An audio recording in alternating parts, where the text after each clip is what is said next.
I'm back with another recast from the early days of this podcast. We're up to what was originally episode 4, and I don't really have much to add to the original material.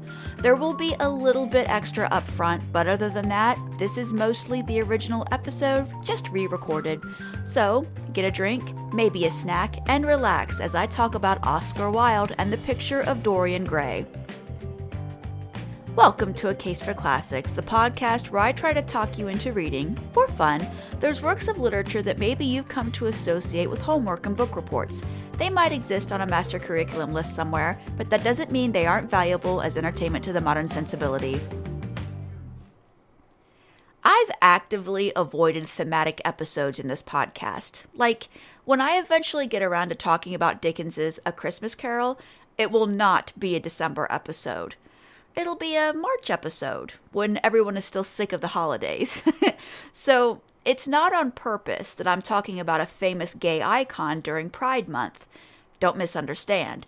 I am an LGBTQIA+ ally, and I do my best to have a diverse cast of creators that I cover here, so I don't feel the need for themes. But I'm not mad that Oscar Wilde is making his second appearance on this show during Pride Month. It's fitting. Just don't expect much of this in the future. This is a fluke.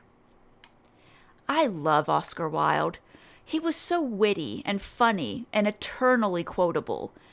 I have this weird, morbid fascination with famous last words, and Wilde's last words never cease to amuse me.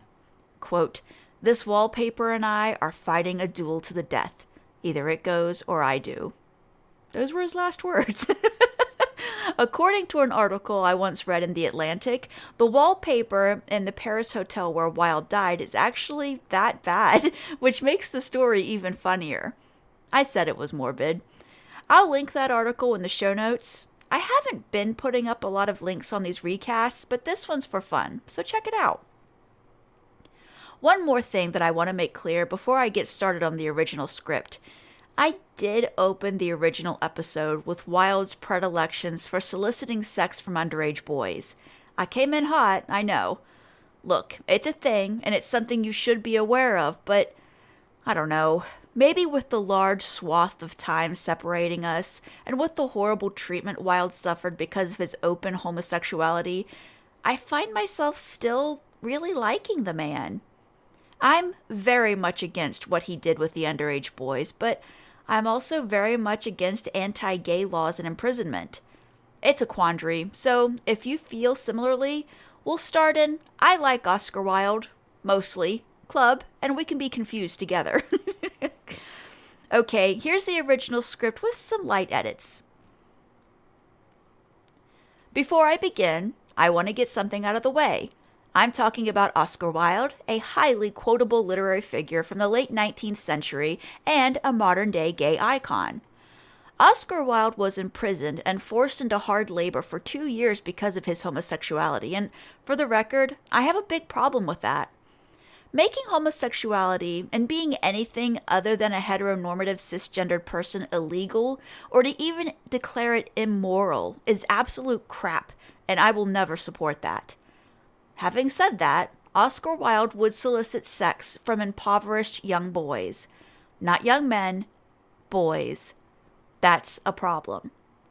I'm still going to cover his book, and the rest of this episode will continue in my usual lighthearted tone, but we're going to do it with that specter hanging over our heads.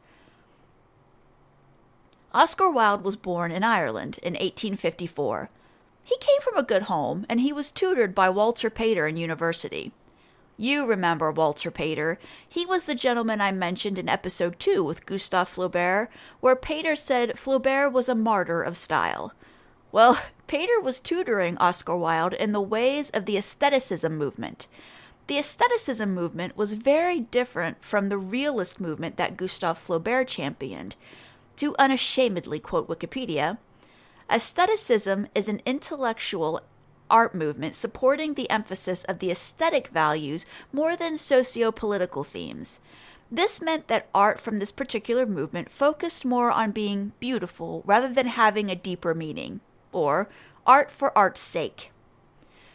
To put a more modern twist on this, I want you to think of the popular Hallmark Christmas movie. They're sweet air, having absolutely no substance to them aside from that whisper of sweetness, or how they look. The main difference, of course, is that those Hallmark movies are produced using a formula that makes them bland rather than witty. Oh, and that whole anti-gay and other exclusionist stuff, which we're supposed to pretend not to see. Current summer note, it looks like maybe Hallmark is trying to fix that nonsense, I hope. But I see you, Hallmark. Back to the main point, the aestheticism movement wanted empty, pretty art. And Walter Pater was someone who put himself right in the middle of the realism versus aestheticism literary slap fight. His student, the subject of today's show, took this all to heart. Oscar Wilde lived that aesthetic existence to the fullest. Wildean dandyism is a saying that smart people use now, and it was something embodied by Wilde in his life. It was an aesthetic about beauty and aloofness that cultivated an air of superiority, and there were a lot of cruel cartoons that made fun of Wilde and his dandy aesthetic. This is current me talking to you right now because I'll put a couple of links in the show notes that expand on the whole dandy lifestyle and why it's so entangled with the current memory of Wilde. Check them out. He took a circuitous route to getting around to writing his one and only full-length book, which we'll talk about today. He wrote short stories and poems. You might be familiar with his short story, The Canterville Ghost. It was a favorite movie of mine as a tiny child. He reviewed other works, edited a women's magazine, and he became one of the most successful British playwrights of his time. Again, you might know his play, The Importance of Being Earnest.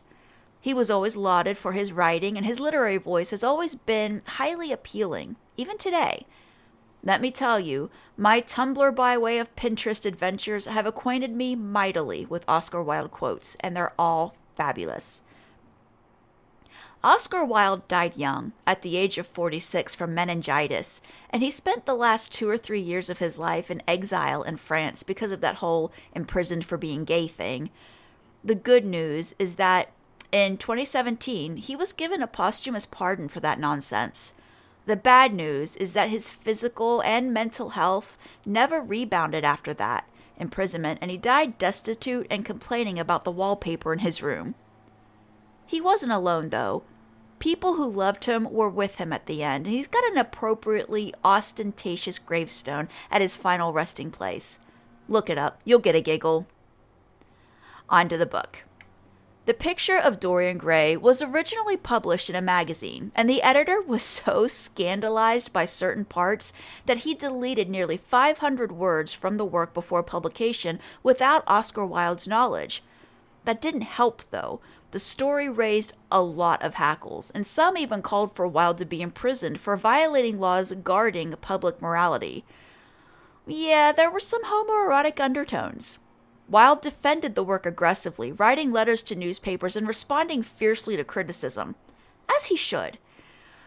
But he eventually bent to the will of the screeching public and toned down the homoeroticism when he expanded the work to be a standalone novel. He did, however, include a grouchy preface to the work. Do you want to hear it? It's a little long, so I'm going to chop it up a bit here in the audio part, but I'll post a link to the preface in its entirety in the show notes. Buckle in regardless and prepare for the snark. The artist is the creator of beautiful things. To reveal art and conceal the artist is art's aim. The highest as the lowest form of criticism is a mode of autobiography. Those who find ugly meanings in beautiful things are corrupt without being charming. This is a fault. Those who find beautiful meanings in beautiful things are the cultivated. For these there is hope. They are the elect to whom beautiful things mean only beauty. There is no such thing as a moral or an immoral book. Books are well written or badly written. That is all. The 19th century dislike of realism is the rage of Caliban seeing his own face in glass. Note from me, Caliban is a mutant character from the Shakespearean play The Tempest. I'll reread it. The 19th century dislike of romanticism is the rage of Caliban not seeing his own face in a glass. No artist desires to prove anything. Even things that are true can be proved. No artist has ethical sympathies. An ethical sympathy in an artist is an unpardonable mannerism of style. No artist is ever morbid. The artist can express everything. Thought and language are to the artist instruments of an art. Vice and virtue are to the artist materials for an art. All art is at once surface and symbol. Those who go beneath the surface do so at their peril. Those who read the symbol do so at their peril. It is the spectator, and not life, that art really mirrors. Diversity of opinion about a work of art shows that the work is new, complex, and vital. When critics disagree, the artist is in accord with himself. We can forgive a man for making a useful thing as long as he does not admire it. The only excuse for making a useless thing is that one admires it intensely. All art is quite useless. I can just hear his harumph there, and some things in that preface I agree with as a creative, but there are some things I kind of don't agree with. But I had to smile at the little pot shot at realism. The slap fight continues. In case you don't already know, the picture of Dorian Gray is about a man that has a portrait painted of him, and through a Faustian bargain is able to gain ageless beauty and consequence-free hedonism at the cost of the beauty of the painting. It's weird, I know, but come on, that's a cool premise. Dorian gets to be a naughty boy and lie, cheat, steal, and kill, and he stays young and gorgeous all the while that splendid portrait bears the scars of his misdeeds. He's beautiful on the outside, but his soul, according to his picture, looks like something from a B-horror movie. That Roger Corman never made an adaptation of this book is a travesty. It would have been done in a week, and it would have been kitschy pop glory for us to enjoy forever. There are 3 main characters in this book: Dorian Gray, Basil Hallward, who paints the famous picture, and Lord Henry Wotton, an eccentric aristocrat who turns Dorian on to the ways of hedonism. The book starts like this. Basil Hallward meets Dorian Gray and is immediately floored by Dorian's beauty. Basil claims that Dorian is his muse and that he must sit for a painting. Dorian agrees, and as he's sitting, his beauty being captured by Basil, Lord Henry Wotton shows up and starts blabbing a bunch of garbage about beauty and hedonism, and the point of life is enjoying it to its fullest and blah, blah, blah. Well, Dorian is sitting there listening to this drivel, and he starts to buy into it. When the painting is finished, Basil and Lord Henry are completely blown away by Dorian's good looks.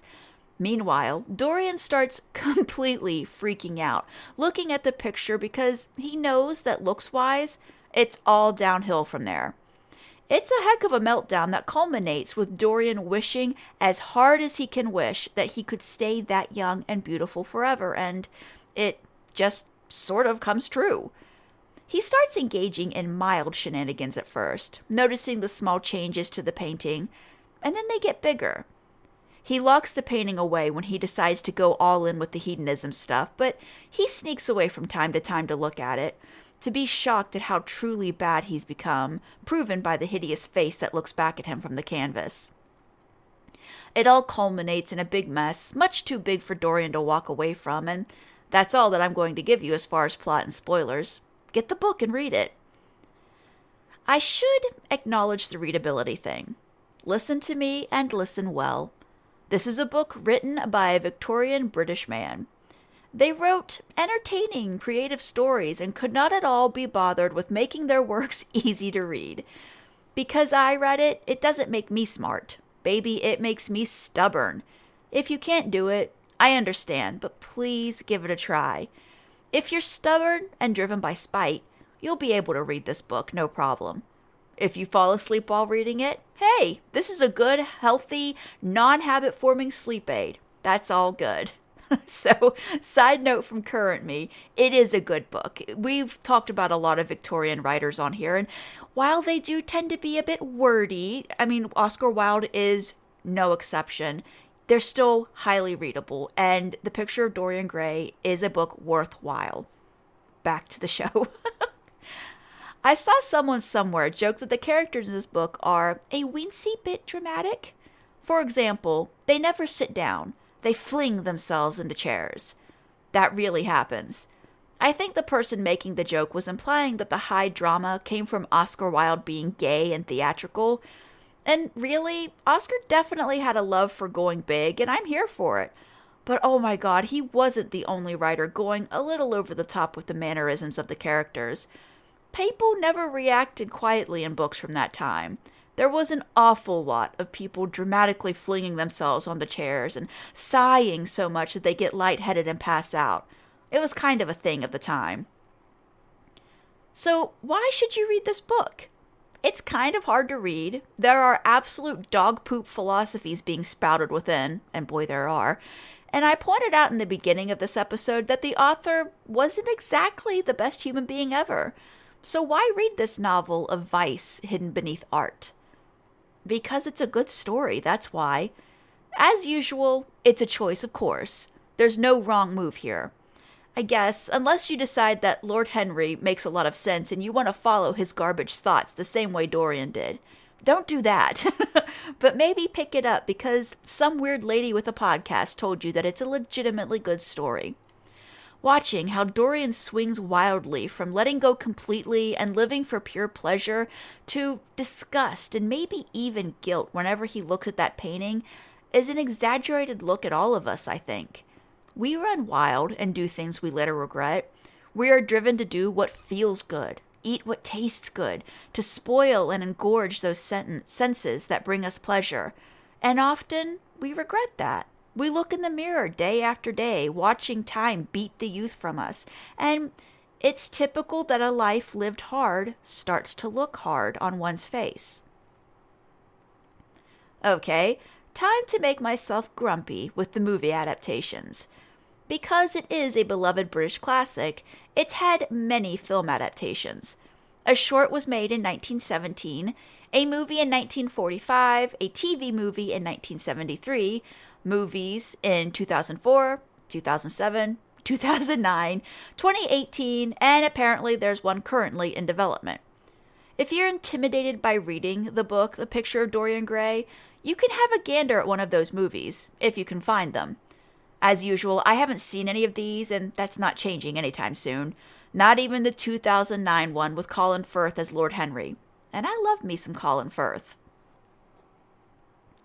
And there you have it. Debauchery and vanity all wrapped up in one little man and one little book. It's a lot to take in, and I'm going to end this case with a quote from Oscar Wilde, describing his relationship with the three main men in the book. Quote, "Basil Hallward is what I think I am. Lord Henry is what the world thinks of me. Dorian is what I would like to be, in other ages perhaps." Speaking as a writer, I can say that much of ourselves ends up in our works, how we see ourselves, how we think we're seen, and how we want to be seen. Oh, absolutely. Our egos, superegos, and ids are the writer's favorite playthings when it comes to creating characters. I relate to that quote big time. And that's the case for this week. I hope I inspired you to pick up a new book. If you'd like to hear more from me, I co-host a horror-related podcast called The Ghostwriters Podcast with authors Mary San Giovanni and Matt Wilderson. Find me on social media. The show has a Facebook page and a Twitter account. Just search for A Case for Classics. Do you have something nice to say? Get in touch. acaseforclassics.com is the best place for that. I have no options for you if you have mean things to say, just please don't. If you enjoyed this show, please consider leaving a review on Apple Podcasts or any other streaming service you use. It would really help the show, and we can talk books to a bigger audience. A Case for Classics is written, narrated, and edited by me, Summer Cannon. Thanks for listening, and I hope you tune in for another case next week.